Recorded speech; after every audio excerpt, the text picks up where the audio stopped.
tu sabat ni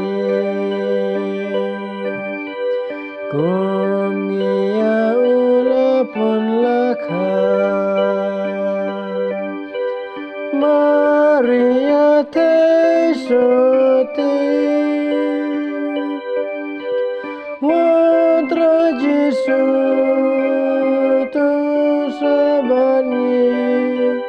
tu sabat ni ben reu baro ke abia nang penim jongi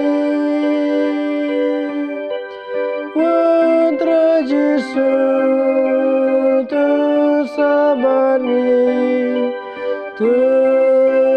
sabat ni Ula long breu te kumangi Ula khot lok yangi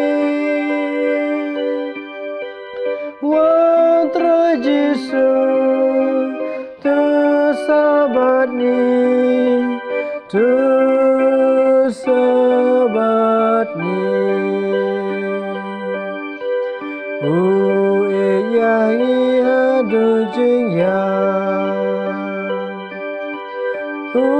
la penim yangi Watra Jesu tu sabat ni tu sabat ni Ya la kameru ai ban bangin du